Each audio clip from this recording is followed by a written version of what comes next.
Hello everyone. Today we will have a new story. It's called Robert's Envelopes. Okay, so Robert is a name. So you will say Robert with a chấm is here. Okay, raw and then birds. Envelope. We stress on the second sound. Okay, so here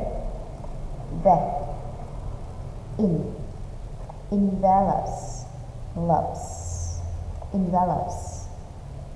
Bì thư, một cái bì thư của Roberts.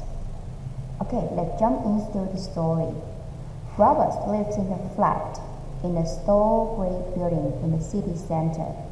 City center, trung tâm thành phố. From his window, he could only see other enormous skyscrapers, những tòa nhà chọc trời. Lots of taxis. Taxis, số nhiều của chữ taxis, số nhiều của taxi.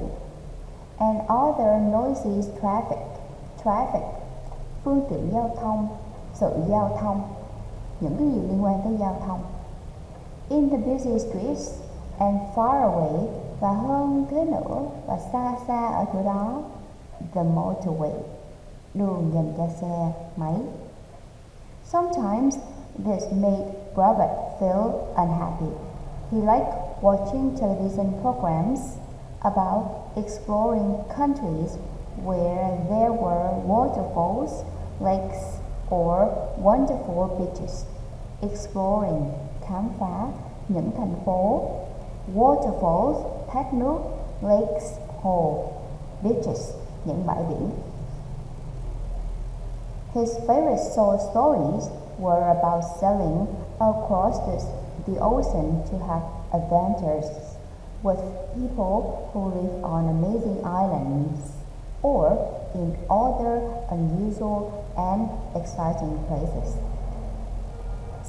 Sailing, dương buồm lên, đi bằng thuyền buồm, băng qua đại dương across the ocean. Adventure, những chuyến phiêu lưu mạo hiểm, với những con người mà sống ở những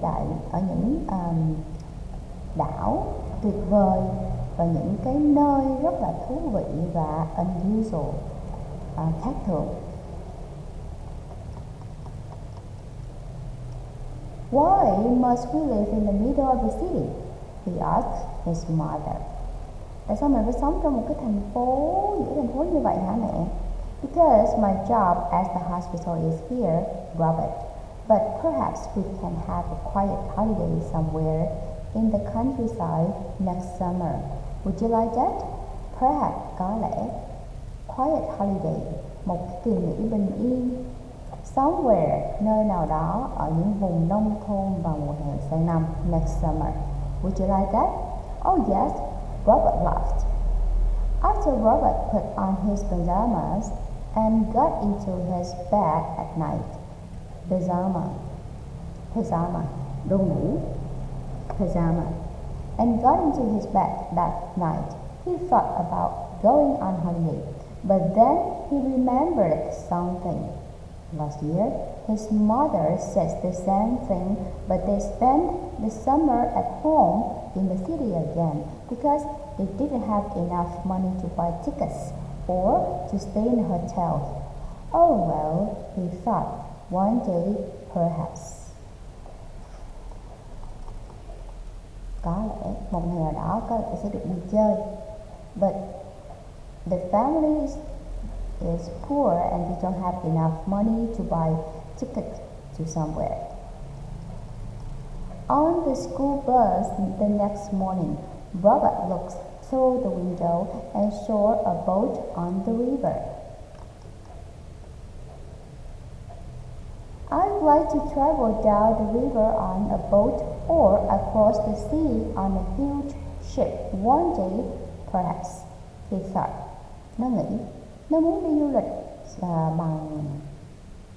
bằng thuyền trên những con sông, băng qua những đại dương trên những con thuyền lớn. Then he saw a train on a bridge near the city station. I'd like to go over a high bridge on a fast train one day too, he thought. Then he looked up into the sky and saw a plane. Okay, so he said, I'd like to fly on a plane one day as well. Cũng vậy. So he would like to travel on a boat.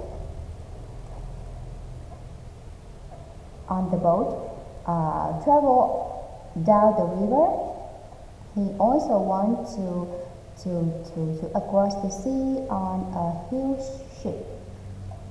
He also wants to go on a fast train, and he also wants to go somewhere on a plane one day.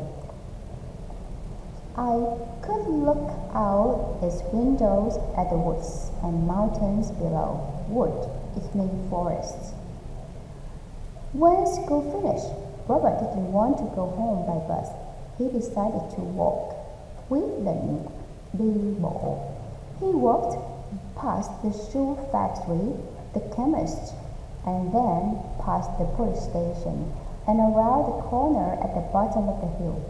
But after he walked past the sports stadium too, he began to feel tired. So he sat down for a minute. Sat down, quá khứ của chữ sit down, for a minute on a low wall outside the post office. Okay, so he felt tired and he sat down. Then a strange thing happened. A black and white bird flew down from the sky. Flew, quá khứ của chữ fly. So we have fly, flew, and flow. So, a black and white bird flew down from the sky and dropped an envelope between Robert's feet, and then flew away again. Drop, làm rớt xuống. Drop, làm rớt xuống. Robert picked it up, nhặt lên. On the front of the envelope, it said, read me. So, Robert did. Robert opened the envelope. There was some writing on a blue piece of paper inside. Robert read it very carefully. Read thì đây là một cái câu chuyện trả lời quá khứ, cho nên động từ của chữ read sẽ đọc thành read bởi vì có ba cột giống nhau. Read, read, and read. If you find this message, so you go and look it in your biggest, oldest book. Robert couldn't understand the message, so he put it in his pocket. Pocket, cái túi, and when he got home, he read it again. In your biggest, oldest book? What does it mean? Cái này có nghĩa gì vậy ta? What does that mean? Robert decided to try something. He got a chair from the kitchen and carried it into the living room and stood on it. Stood, quá khứ của chữ stand. Stand, stood. Their biggest and oldest book was on the top shelf of the bookcase. It was really heavy. When Robert opened the book, a thin envelope fell down. Okay, rớt ra, fall out, quá khứ sẽ là fell out. Inside the envelope was a strange card. Có một cái card, một cái thẻ, một cái thiệp rất là lạ lùng. It looks really old. When Robert opened it, he saw lots of numbers inside. Robert jumped off the chair and went to show the card to his mother. What's this, Mom? He asked. It's the kind of card that banks wrote in a long time ago, she said. This person was rich. They saved lots of money. Oh, look, there's a name on the front. Helen Bird. "It is amazing! That was my grandmother's name. We must go to the bank tomorrow and show this to Mr. Flag." So he discovered a very old card, and that is like a bank. That is like a card to show that the bank was giving some money. So the next day, when Mr. Flag saw the card, he picked up his telephone and spoke to someone in an excited kind of way, and he had a big smile on his face. "Well," he said to Robert's mother, when he finished talking on the phone, "you must thank your son for finding us. Your grandmother left all this money in our bank for you a long time ago, but we didn't know that until now. What would you like to buy with it?" So it means the grandmother left, để lại. Left là quá khứ của chữ leave. Leave, left, để lại toàn bộ số tiền trong nhà băng. Okay? So, Robert's mother smiled too, something that Robert wants very much. When Robert came home from school later that afternoon, he found a bigger envelope on the kitchen table.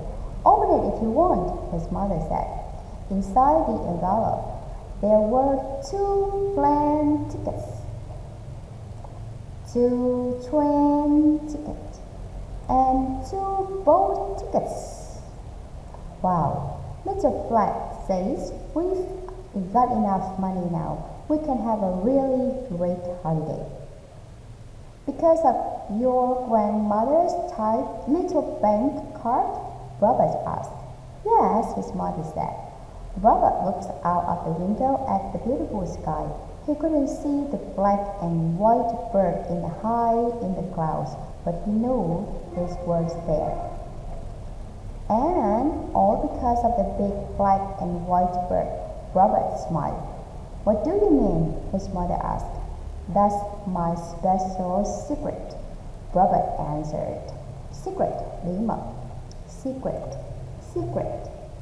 Okay, that is an exciting story, right? I hope you can understand the content of the story.